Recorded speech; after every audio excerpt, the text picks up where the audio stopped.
and gentlemen, please give a nice warm round of applause as we welcome to the stage Dana Olita.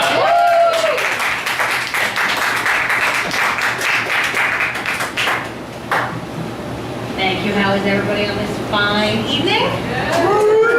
Glad to hear that. So I just had a big occasion. I turned 50 yesterday. I didn't realize though that this was going to be like the 50 plus women show. That was kind of funny. Yes, I'm actually quite happy that I actually survived. Sometimes I think when you're young you don't think you're going to make it this long. And the one thing I discovered as you get older, that there is a disconnect between the brain and the body. And the older you get, the bigger this disconnect becomes.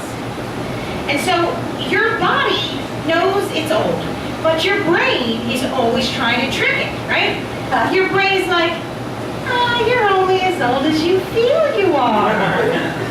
Or they pull some shit like, age is just a number. Bullshit, you're old. Okay? You gotta remember this shit. So when your kid is doing cartwheels around and your brain goes, come on, when you were her age, you could do a double back handspring round-off. Don't fall for the shit, people. Because halfway through that cartwheel, your brain goes, what the fuck were you thinking? You're old. And when you fall and you break your leg at 50, let me tell you, it's twice as easy to break it, and it takes a lot longer to heal. Your body's going to show you. It's not a good thing. So, I used to make fun of my grandmother when I was young. I think we all did, right? You know, she'd give you a kiss and she'd have all those whiskers. And when she would call you and she wouldn't get your name, she would go through like everybody else in the family's name. Michael, Joey, Johnny, Jess, Jimmy. Well, I was the youngest kid, so I was like, hey, go on, you can get there. She'd finally get there. And I thought it was funny. Until last week when I discovered I've become her.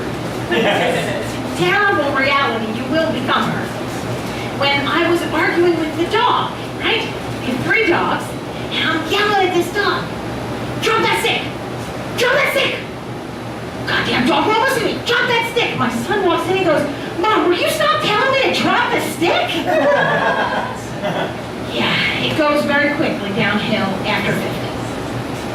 But listen, husbands, if you have a wife who is turning 50, a girlfriend who's turning 50, whatever you have, I can give you a little bit of insight to make her birthday a little bit happier. So you just need a couple of prompts, right? I want you to go out and I want you to get her favorite bottle of wine. Get 2 if you think you're going to partake in the wine. Then she gets her own bottle. You need to get a hotel room. It needs to have a fireplace. You need some chocolates. You need her favorite fluffy soft bath towel. And you need a porno movie. Okay? Now I'm going to tell you how it all goes together for the best night of her life at 50 years old. Okay? Because this is what I really want. So, I want to check into a hotel room. And I want to walk up to the air conditioner. And I want to set it below 77 degrees. Because that's the required minimum temperature in order to afford the goddamn electric bill. I turn that sucker down to about 55. So for one night in my life, I am not going to sweat my tits off. It's going to be a good night, right? And then maybe we should turn on the fireplace because, you know, one minute I'm going to be sweating hot, the next minute I'm going to be freezing cold. Because we get that way. And plus, when I set that air conditioner to the 50s, I know you're going to be cold, so let's turn up the fire. Be nice and romantic, right? And then I want to get a bath. And I'm going to turn on the water. And I'm going to turn it on to 155 degrees. Why? It's about 100 degrees over the maximum temperature we're allowed to have so the children don't burn themselves and so we can afford the goddamn electric bill. I'm going to crank that sucker up in the tub. And I'm going to fill that tub up and I'm going to get in there. And I'm not going to worry about cleaning a bathroom. Not my problem tonight, right?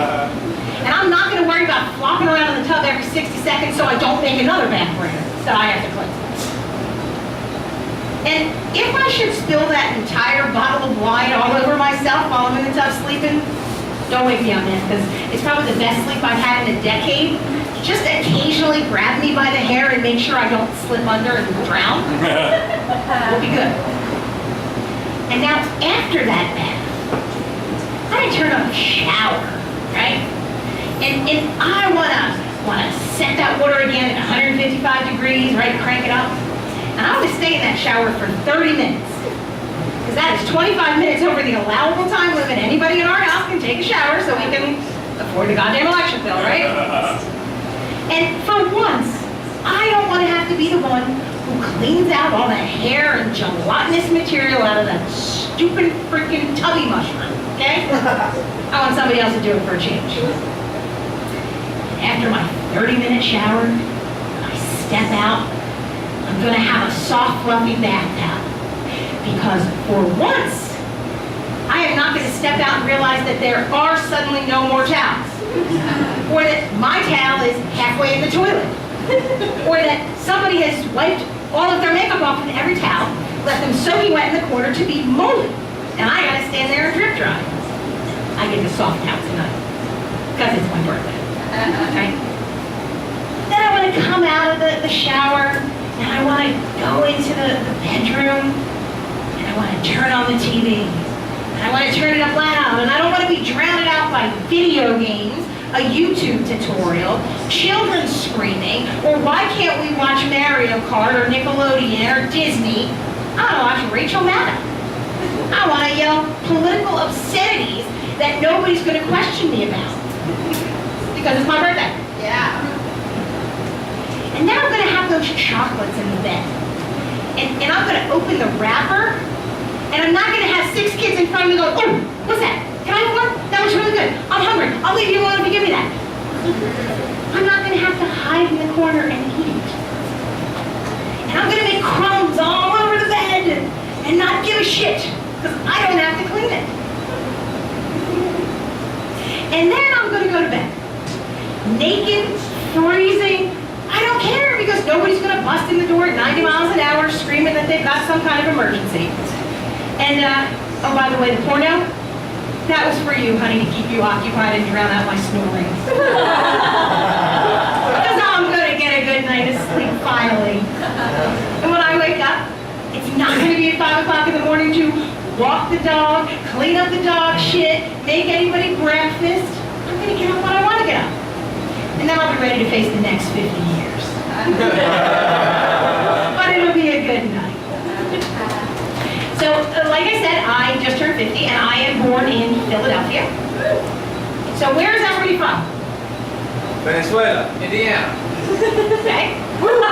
You know what the common theme is, and I get this everywhere I go. Nobody's from LA. Nobody in this town is from LA. Okay, about 100,000 kids are born every year in this town. And I haven't found 10 of them in the 3 years that I've been here. I'd like to know what they do with them all. I'm wondering if there's like a quota. So if people from the East Coast come over, do we have to quickly send over some Californians to keep everything balanced? So like maybe this flat earth thing is real. And if everybody comes to California, the shit'll tip over.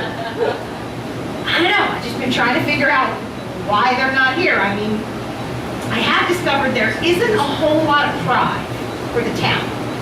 So, where I'm from, I mean, Philly pride is like a crazy, and I need a really crazy thing. I mean, Philly people will kill you if you should say you're from another town when you're in Philadelphia.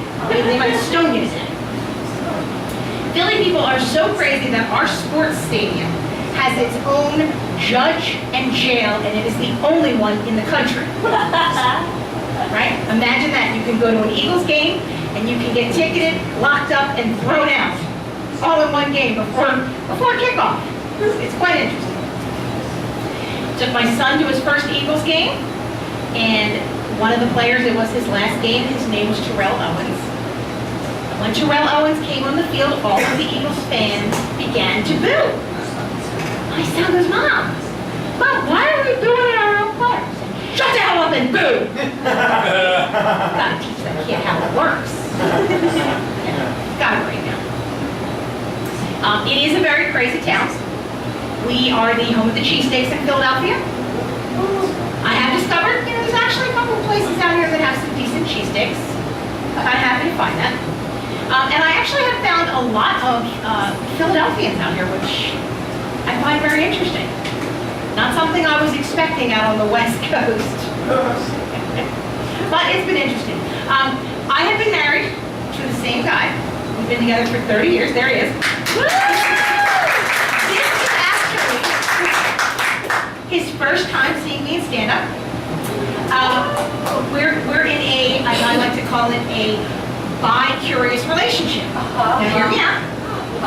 We live bi-coastally. He's currently in Pennsylvania, I'm out here, and we go back and forth, and I'm curious to see, who's going to give in first, and I either move back or he moves in. That's my version of bi-curious at 50.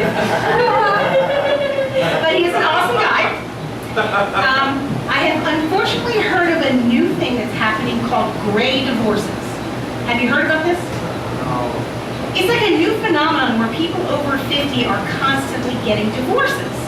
And they're going off and, trying to do all the things they haven't done. And I say, why would you ever do that at 50, right? After all those years. I mean, I think of it this way, like, we are finally at a point where we're really happy together because we can't remember what it is we're supposed to be arguing about. So thank you very much. My name is Dana Olita.